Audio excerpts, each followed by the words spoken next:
My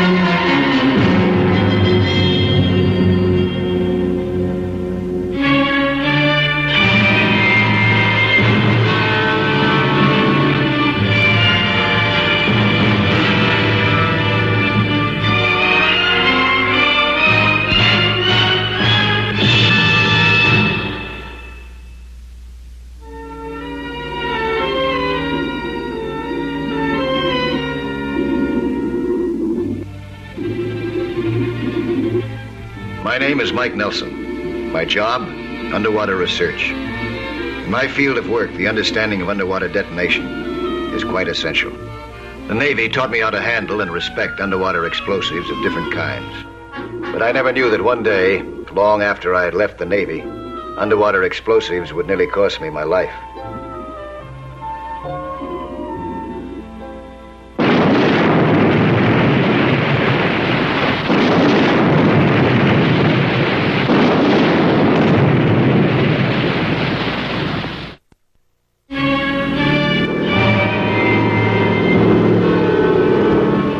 I had received a telegram asking me to charter an amphibian plane and fly up to the operating headquarters of the Hodges Engineering and Contracting Corporation in Canada. The wire didn't say what the assignment was. I would be told when I got there. If I didn't care to stay after that, I would return immediately with all expenses paid. When the amphibian landed, I was transferred to a launch and taken out to a barge moored in the channel.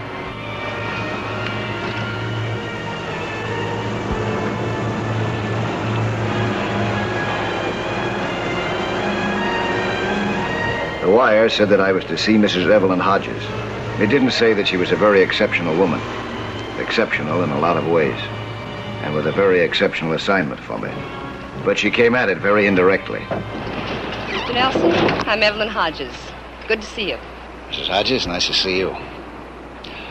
Oh, it's quite a barge you got here. In your letter, you weren't very detailed about what I'm supposed to do. Well, I think this is the easiest way to tell you about this job, Mr. Nelson. We keep it around to remind ourselves while we're out here.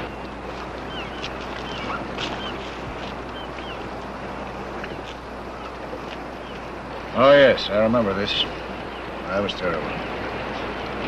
This is just about where it happened, isn't it? We're moored directly over the rock that sank this ship. Up here we call it Killer Rock. In the past 90 years, over 75 ships have gone down here. At least 1,000 people have drowned. Mr. Nelson, this is one of the worst shipping hazards in the world. Let me show you what it looks like.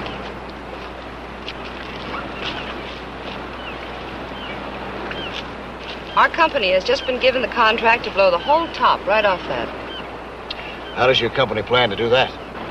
Well, it's pretty involved. We start from that island.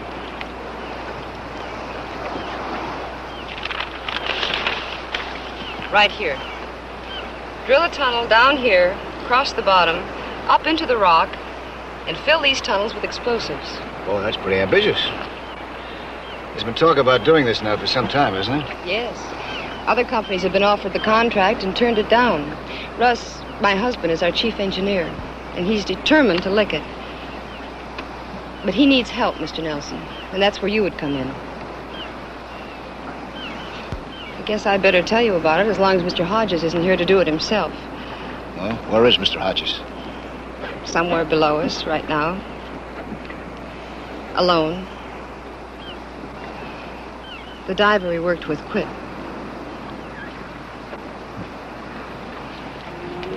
I suppose that should have been my first warning. The very fact that he would dive alone in tricky waters like these. No diver should go down without a partner. I sometimes do it when I don't want to involve others in danger. But just the same, it isn't right.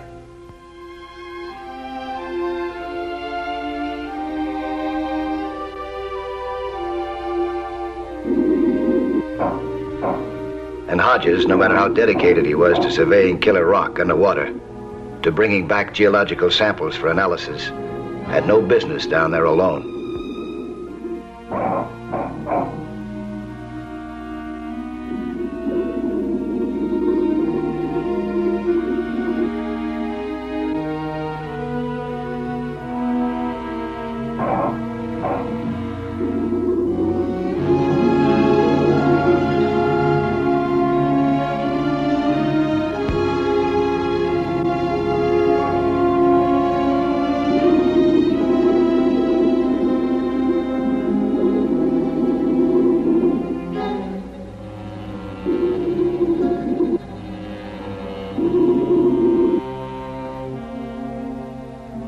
What finally brought him up was the need for a fresh supply of air.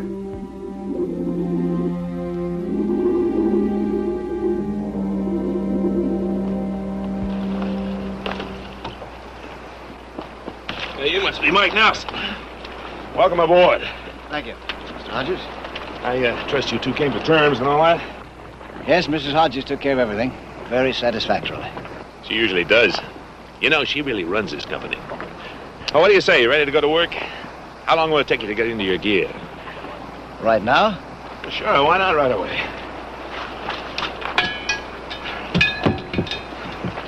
Well, as your new diving buddy, I'd like to make a few suggestions first. All right, go ahead. That weight belt of yours.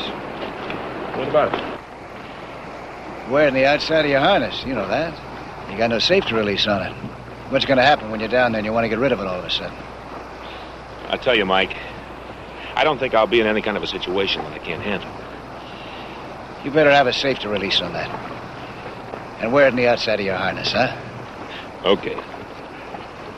Now can we go to work?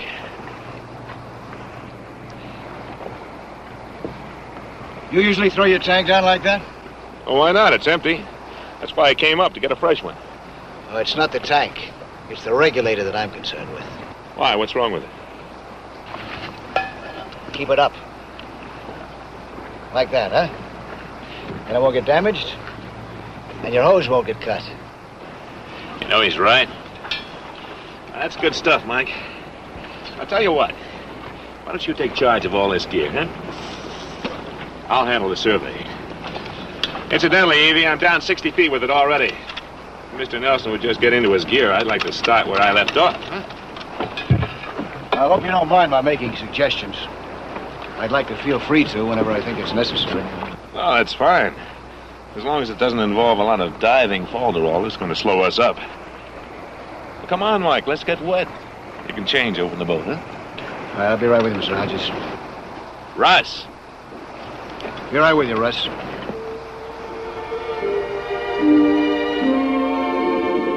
Before we went down, I felt sure there'd be trouble. Underwater, I felt it even more surely. Russ wasn't content to swim at a normal pace. He charged along as if he had to break speed records. I swam at my own pace.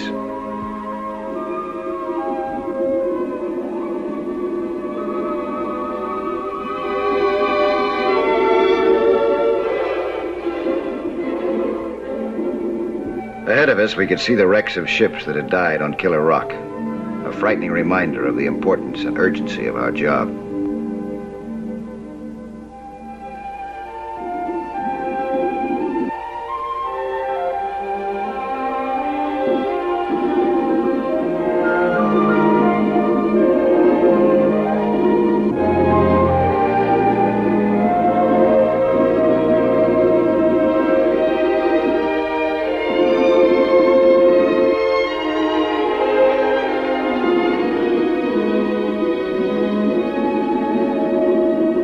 We had entered an area with strong currents. I signaled him that we should connect ourselves with a safety line. He motioned me off. He didn't want to take the time.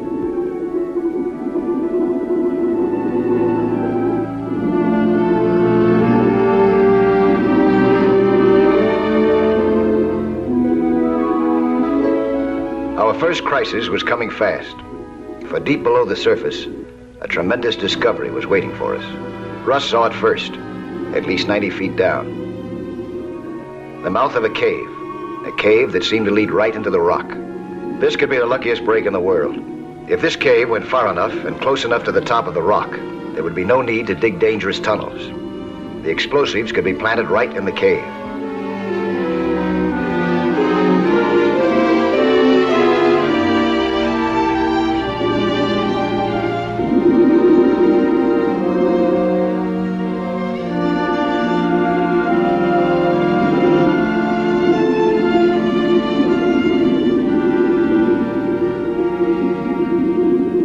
Russ couldn't wait to investigate it. He couldn't tell much from the outside of the cave. Russ signaled that he was going in. It was foolhardy with the amount of air we had left, but I couldn't stop him.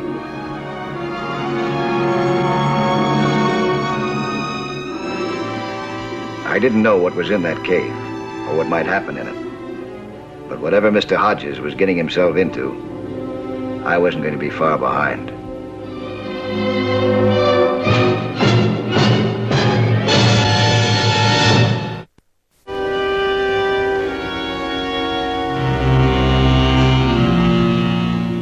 Russ and I were in an underwater cave inside Killer Rock, which was responsible for the sinking of dozens of ships.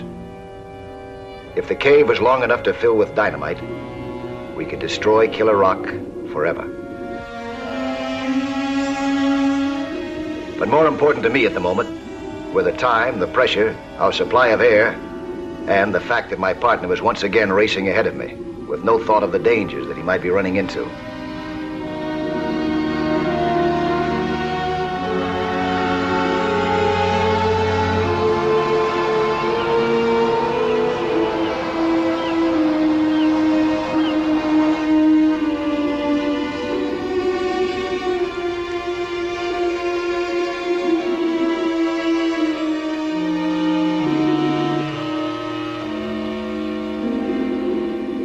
It didn't take Russ long to create his own danger. In his impatience, he caught his intake hose on a rock. He twisted toward it to free it.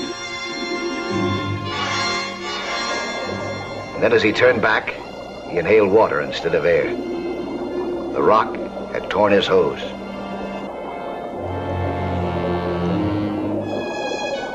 He panicked.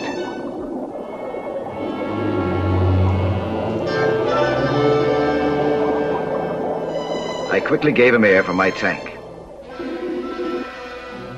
He signaled that he was okay. Then I started to lead him out of the cave and up to the surface. There was no argument this time.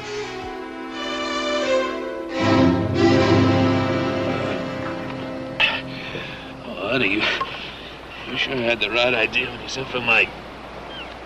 He just saved my life. Thanks, Mike. Your husband's a good diver, Mrs. Hodges. It's just that he's in too much of a hurry. He's moving too fast. We found a cave. It can be a shortcut for the entire project. All we have to do is fill it with explosive. If it's near enough to the top of the rock. Well, we'll find that out just as soon as I have a few seconds rest, huh? No. We're going to lay off until this afternoon. Then we'll go down and take a look. Okay?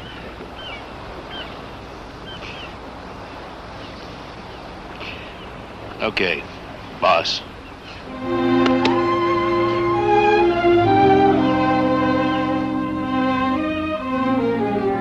We explored the cave together, this time my way. We took samples of the rock.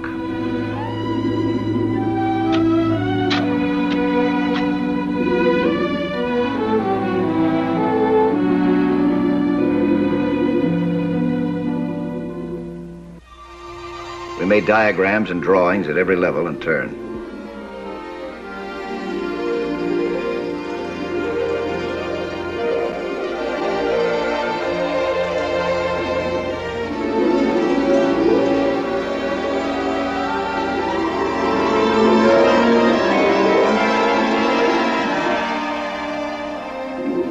We made a complete record of depths and made careful measurements of distances.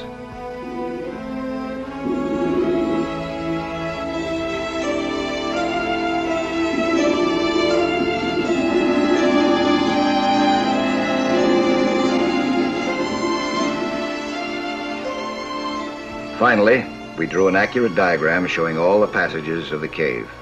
The structure of Killer Rock was everything that Russ had hoped for. There was just one hitch. What's the problem, Mike?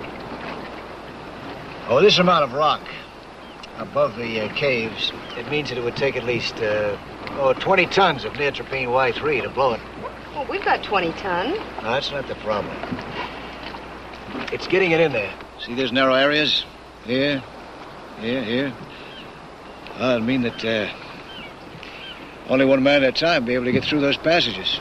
And we can't get enough neotropene in there before winter stops us. That means more ships might go down. Unless we use something else.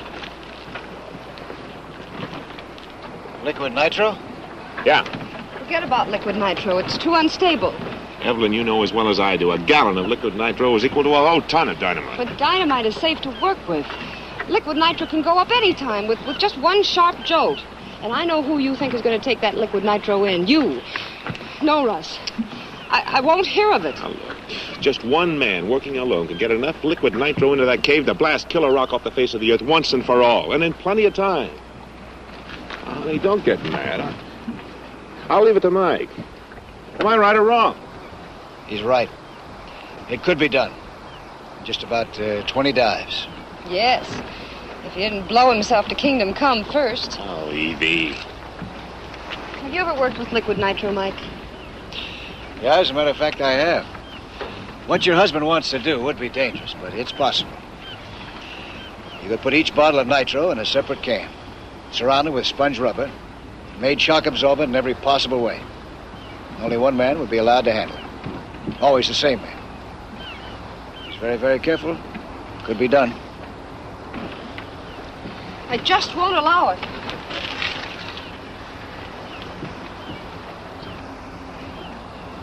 What if Russ agreed to let me be that man? I would still say no. Absolutely not. You'll need a safety man, Mike. That'll be my job.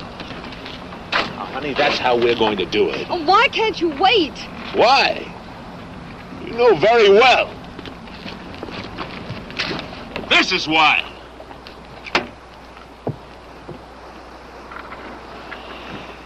It's worth trying, Mrs. Hodges. We'll play it safe. Trust me, huh?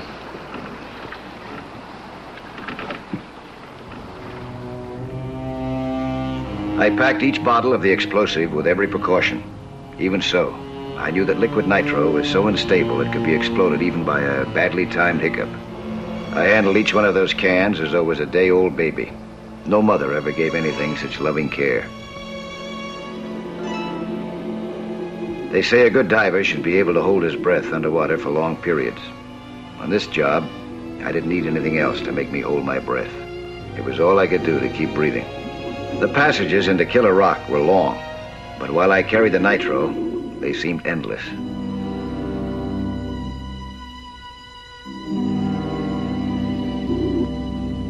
Russ acted as my safety man, with a spare air tank.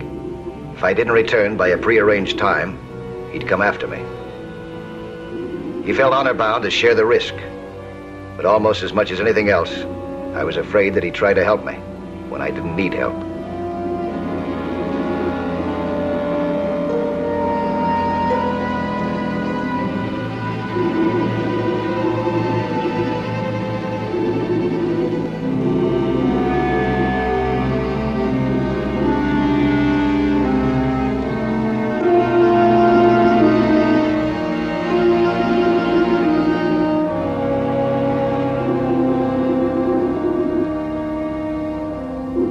The currents in the long passages changed without warning.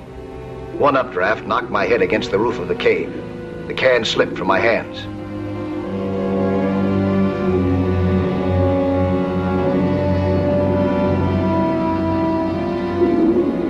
I must have been living right, for if ever I had a charmed life, that was the time.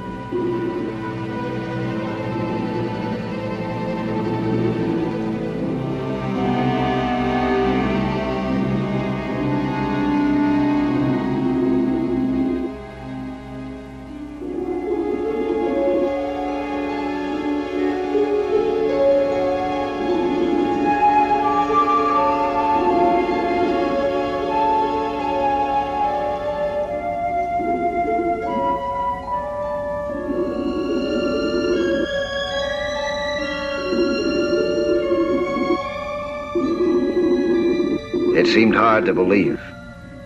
I was carefully putting the last can in place.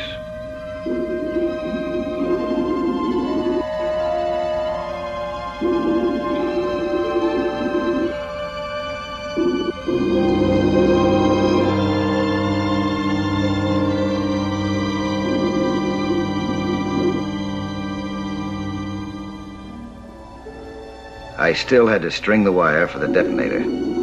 It led from the shore of a nearby island where the nitro safely could be set off from a blockhouse.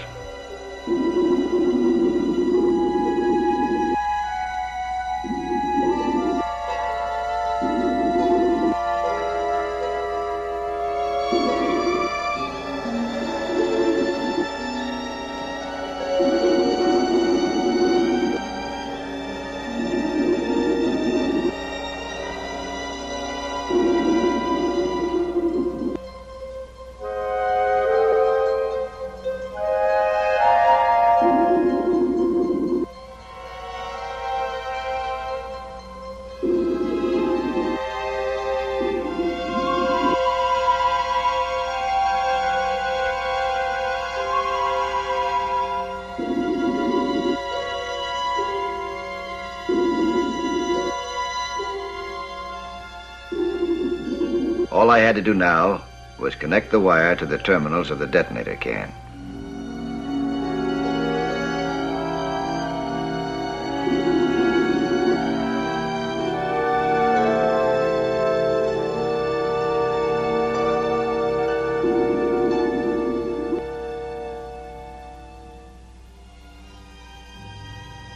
Everything was going smoothly.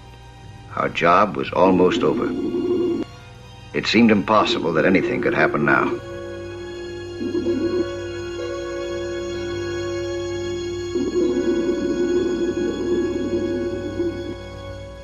Suddenly I saw it. An electric eel, nibbling on the detonator wire. The shock he could deliver could knock a man unconscious, and it wouldn't take nearly that much electricity to detonate the cave full of nitro. I watched the eel and held my breath, trying to think. If I moved toward him and frightened him, well, goodbye, Killer Rock. Goodbye, Mike Nelson. Goodbye, Russ Hodges. The thought of Russ made it worse. He was waiting outside the cave, and the time agreed upon was almost up. If he came tearing in from the other side, the eel would be just as likely to fire his charge.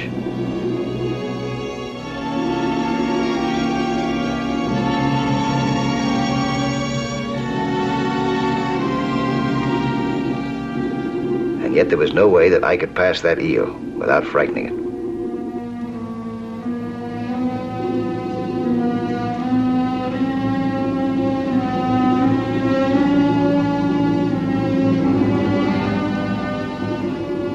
Time was running out. The eel was still there, still in contact with that wire. And I knew that Russ was starting toward us now.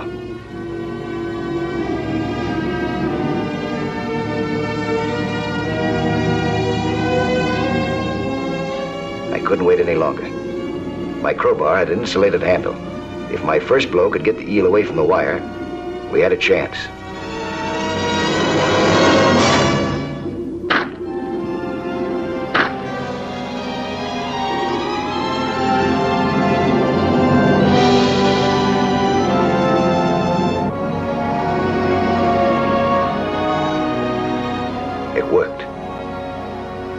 Killer Rock had lost its last chance to kill us.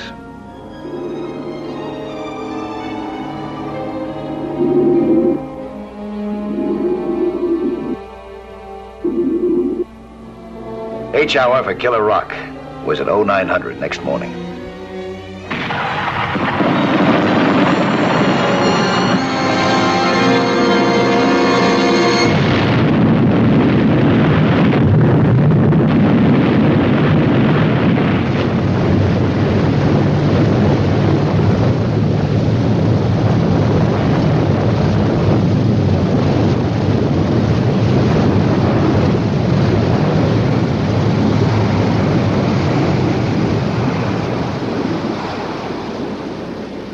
The killer became the killed in one of the most awesome explosions this side of the atom.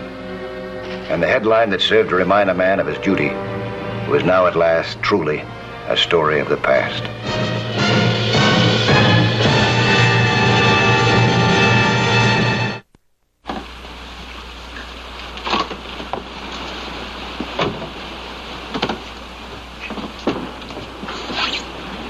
I'll be back next week at the same time with another sea hunt story. Plan to be with us again, huh?